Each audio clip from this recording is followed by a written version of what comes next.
Hello everyone, this is Angie and welcome to my channel, Angie the ENTJ. Please be sure to like, subscribe, comment, and click the notifications bell so you'll know whenever I upload any new content. So, okay. I'm so fucking hot right now, man. This woman get me all the way to fucking down to New Mexico. Told me she had me. Offered me all this shit.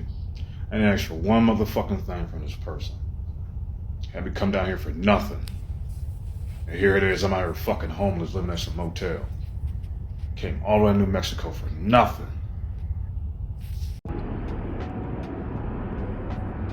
Okay, so in today's video, hey y'all, here's my shadow so you'll know that it's actually me and I'm not using stock footage. I had to put that out there real quick. So in today's video, I want to cover a topic that's near and dear to my heart because last week, social media was ablaze about a gentleman who was stuck in New Mexico. He's there stranded from Pittsburgh, and he was seeking a remedy. He was coming to social media, on TikTok in particular, to seek a remedy to his issue. See this big, huge agave plant, y'all, and that's my hand right there, so you'll know that I am where I am, okay? Look at this beautiful sky. It's so gorgeous. I love it out here. Okay, so long story short, I'm here in New Mexico, right?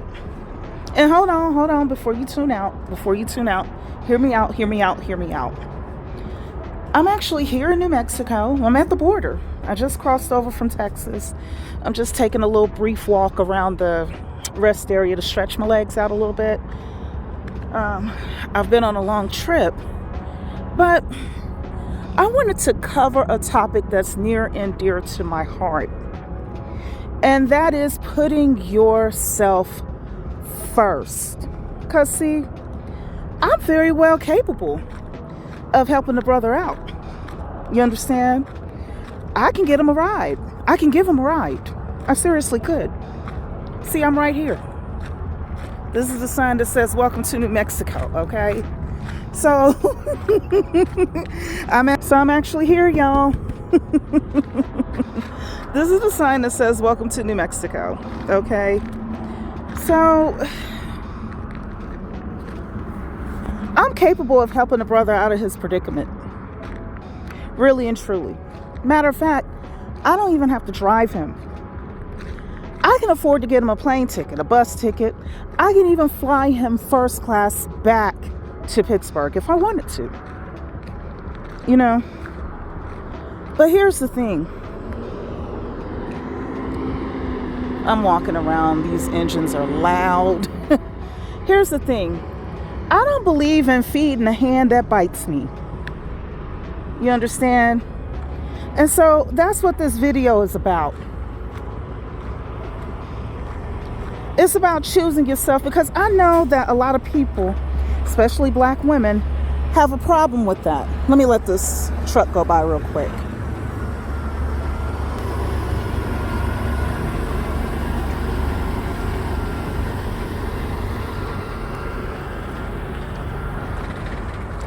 I know that quite a few of you all struggle with this, and it's understandable. All your life you've been hearing turn the other cheek. You hear the story about the Good Samaritan.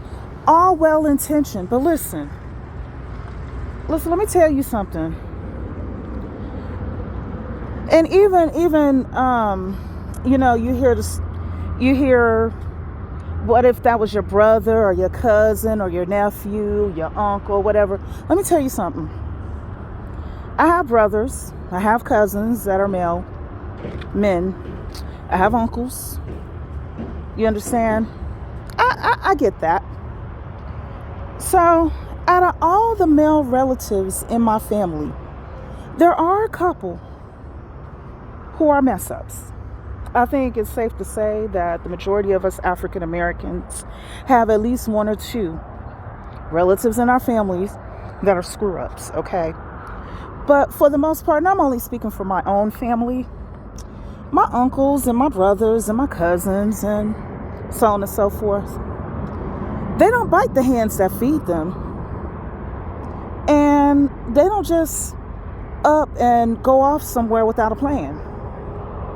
Because as they were coming up in my family, they were taught, hey, whatever decision you make, you on your own. So if they would have been in this situation, they would have been well aware, you can get out there, but we're not coming to rescue you. So they would have came with money in their pocket and a plan for if things do work out, if it don't work out, whatever the case may be. They wouldn't be in this gentleman's situation. So this whole guilt trip about, oh, what if that was your brother, your cousin, your uncle, and, going down the list, it doesn't apply. Not to me. And probably not to the majority of you all. So choose yourself. Can I go on social media and ask if this man is in Albuquerque or if he's in Santa Fe? He just said he was in New Mexico. New Mexico is a huge state. Okay. He just said New Mexico. He didn't.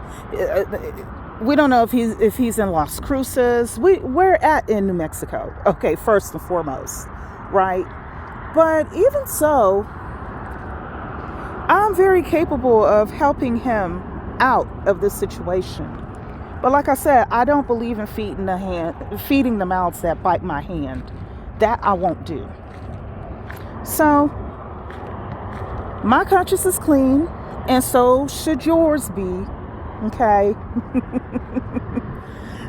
While I enjoy my sunset walk around the park, while I stretch my legs out and take in the desert air and enjoy what I can of the desert scenery, because the sun is still setting over there, right?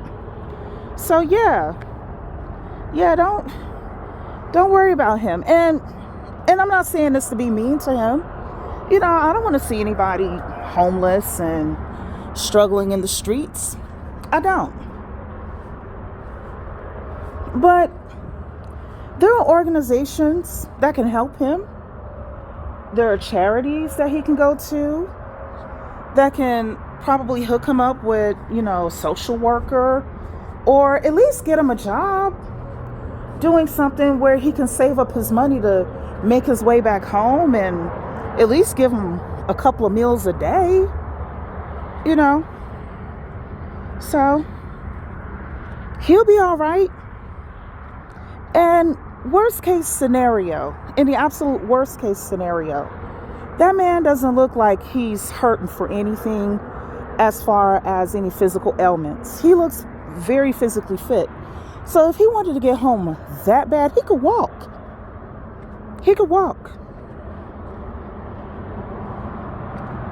He can just take, 10 miles a day. I think I did a calculation. It'd take him about a month to get back home from wherever. I calculated it from Albuquerque. Now, I don't know if he's in Albuquerque or Santa Fe. I don't know where in New Mexico he is. But ultimately, if you got people walking in migrant caravans from Venezuela up to the border of Texas, trying to get in to claim asylum, then surely somebody who has his full citizenship in the U.S. can walk within the U.S. That's all I'm saying. So listen, choose yourself first. Don't feed the mouths that bite your hands, okay? And the reason why I say this, now I don't know about him personally.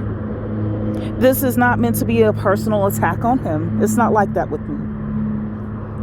But let's be real. He is a representation of a demographic that has gone around the world and said that we're not good enough as African American women in particular. And okay, if they feel that way, that's fine. I'm not here to try to convince them to come back over here. No, go. Please do. Right? Okay. But according to him, it was a woman that brought him out here. And so, he can either find another woman to bring him back, or go and rely on the men that encouraged him to go his own way, if you know what I mean. So, for what it's worth, he can figure it out. He's not a baby. He's a grown man. He was a grown, and he's not a victim here either. He decided to come along with this, and it just didn't work out for him. Things happen. I get it. But he's no victim. Okay? So, he can figure it out. Meanwhile, I'm gonna do one more lap around this nice, beautiful rest area before I continue my journey. So that's all I have for now. Please be sure to like, subscribe, comment, and click the notifications bell so you'll know whenever I upload any new content. Take care until next time.